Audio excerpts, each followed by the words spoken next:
15 जून को तमाम अखबारों में एक खबर छपती है। खबर में लिखा जाता है कि मणिपुर आदिवासी फोरम ने कहा है कि आप सेना को हमारी सुरक्षा के लिए उतार दीजिए, हमको मणिपुर की पुलिस पर भरोसा नहीं है। अब आदिवासी फोरम कहता है कि जो पुलिस के लोग हैं वो पुलिस के लोग मैतेई समुदाय का साथ दे रहे हैं, वो लोग हमारा साथ नहीं देते हैं और इसके कारण वह कहते हैं कि आप लोग सेना को उतार दीजिए। अब इसके बाद जो मामला है वो बिगड़ता चला जाता है, लेकिन इसके इतिहास के बारे में हमने पढ़ा तो पता चला कि यह लड़ाई 1 महीने पहले, 2 महीने पहले या 2 साल पहले की नहीं है, बल्कि 145 साल से जो मैतेई और कुकी हैं वो दोनों के दोनों जातियां एक दूसरे से लड़ रही हैं। अब 145 साल पुराना इतिहास, और इतिहास में कई सारी ऐतिहासिक लड़ाइयां कुकी और मैतेई दोनों जातियों के बीच लड़ी गई हैं और अब एक बार फिर इनके कारण पूरा का पूरा जो मणिपुर है वो परेशान है। इसके बारे में हमने एक और कहानी पढ़ी कि जो कुकी समुदाय के लोग हैं, विशेष तौर पर लड़ाई की शुरुआत तब हुई जब मैतेई समुदाय के लोगों को लगा कि जो अप्रवासी कुकी हैं, मतलब कि दूसरे देशों की कुकी, मतलब कि बांग्लादेश के, म्यांमार के, चूंकि सीमा जो मणिपुर का है वो इन देशों से मिलता है, तो उनको लगने लगा कि उस देश के कुकी आते हैं इस देश में, हमारे अपने राज्य में, और यहाँ के पहले से रहने वाले कुकी जो हैं वो उनको अपने साथ रखकर उनका फर्जी कागज बनवा देते हैं।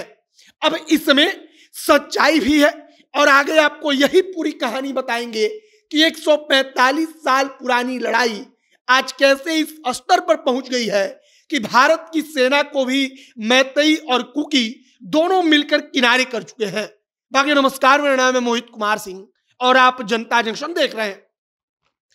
मैतेई समुदाय का प्रभाव मणिपुर पर क्या है? तो मणिपुर की सबसे बड़ी जाति, सरकार में अगर बात करेंगे तो विधायक से लेकर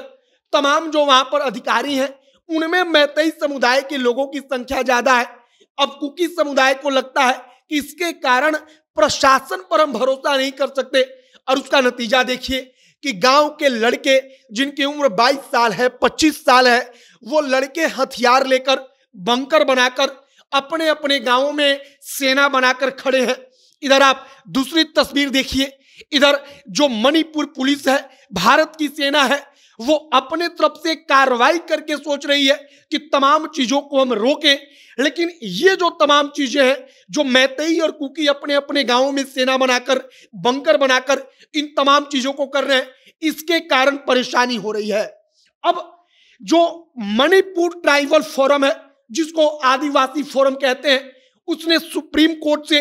15 जून को कहा था कि आप सेना को भेजिए हमारी सुरक्षा के लिए, हमको प्रशासन, सरकार और वहां की पुलिस पर भरोसा नहीं है और वहां की सरकार पर भरोसा नहीं है। अब इसके बाद क्या होता है, जब सेना जाती है तो जो मैतेई समुदाय का एक धड़ा है उसको लगता है कि जो सेना के जवान हैं वो कुकी लोगों का साथ दे रहे हैं, हमारे जाति के खिलाफ लड़ रहे हैं, और इसके बाद से पूरी की पूरी लड़ाई धीरे धीरे आगे बढ़ती गई। अब इसके इतिहास के बारे में जरा सा आप जान लीजिए। 145 साल से लड़ाई किसी ना किसी बात को लेकर, और इसका मूल एक ही चीज है कि उस इलाके में प्रभाव किसका ज्यादा रहे, कौन वहां पर ज्यादा प्रभाव वाला जाति का कहलाए, और इसी बात को लेकर 145 साल से लड़ाई चल रही है। अब हाल फिलहाल के दशक में क्या हुआ, जो बांग्लादेश के कुकी हैं, जो म्यांमार के कुकी हैं, मतलब कि भारत के नहीं है, वो दूसरे देश के हैं, वो गैर कानूनी तरीके से बॉर्डर पार करके इधर आते रहे। अब चूंकि भारत के मणिपुर में पहाड़ी क्षेत्र में रहने वाले कुकियों से उनका रिश्ता था, तो अपने देश के जो कुकी थे उन्होंने उनको आश्रय दिया, उनको भारत का नागरिक बता दिया, उनका कागज बना दिया, और इस बात को लेकर जब मैतेई लोगों का ध्यान गया कि उनकी जनसंख्या घट रही है और कुकी की जनसंख्या बढ़ रही है, तब इस बात को लेकर धीरे धीरे मन में रोष पनपा, और उसी रोष का नतीजा आज है कि मैतेई और कुकी दोनों आमने सामने हैं। फिलहाल मौजूदा वक्त पर अगर मणिपुर की बात की जाए तो वहां के मुख्यमंत्री जो हैं वो मैतेई हैं। तो कुकी समुदाय के लोग कह रहे हैं कि हमको इस सरकार पर भरोसा नहीं, क्योंकि मुख्यमंत्री अपने जाति के लोगों का साथ दे रहे हैं। वहां की पुलिस अपने जाति के लोगों को जाकर कह रही है कि तुम कुकी को खत्म कर दो। और इन तमाम चीजों को लेकर जो एक अविश्वास पैदा हो गया सरकार के खिलाफ, प्रशासन के खिलाफ, पुलिस के खिलाफ, इसका नतीजा है कि आज मणिपुर आउट ऑफ कंट्रोल है। फिलहाल 145 साल से चली आ रही लड़ाई अब किस नतीजा पर पहुंचती है, आपकी इस पर क्या प्रतिक्रिया है, कमेंट बॉक्स में लिखकर बताइएगा। बाकी जो भी और जानकारी, जो भी और नया अपडेट आएगा, सब कुछ आप तक पहुंचाएंगे। कैमरे से विशाल खड़े हैं और मैं मोहित कुमार सिंह। बहुत बहुत धन्यवाद।